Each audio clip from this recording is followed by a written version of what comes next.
This is the VOA Special English Agriculture Report. George Ballas of Houston, Texas, lived a long life. He was a businessman and property developer, a university lecturer and author, a dancer and dance studio owner whose son Corky and grandson Mark followed in his footsteps into the dance world. And Mr. Ballas was the inventor of the weed eater. The man who found an easier way for people to cut grass and weeds died in Houston on June 25th. He was 85 years old. George Ballas was born in Louisiana. He joined the military at 17. He served in World War II and the Korean War. After the military, he became a dance teacher and executive in the dance school industry. In the 1950s, he built a dance studio of his own in Houston.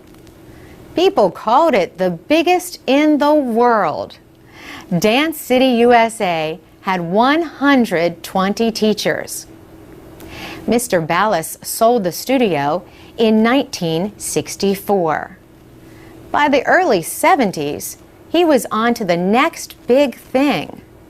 The idea had come to him at a car wash.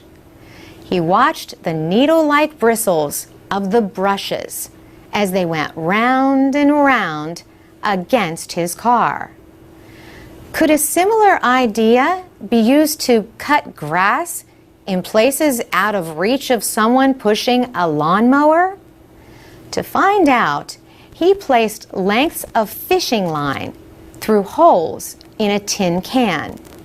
He attached the can to the spinning part of a motorized grass edger. The result?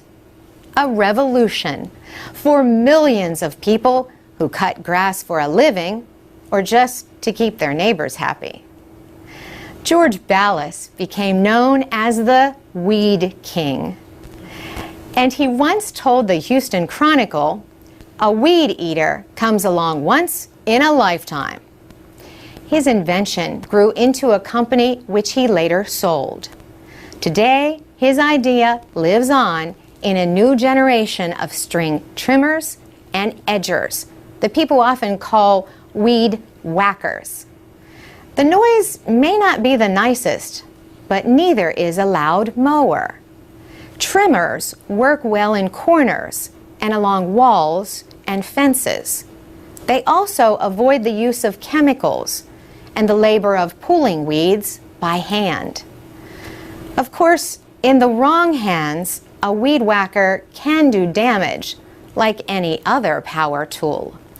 The high-speed cutting line can whack pieces out of trees, wood fences, stone surfaces, or bird baths.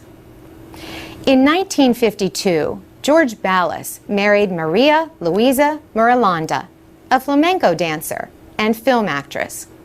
They were together for 59 years until his death. For VOA Special English, I'm Carolyn Presutti. You can find Voice of America's daily news and information service for people learning English at voaspecialenglish.com.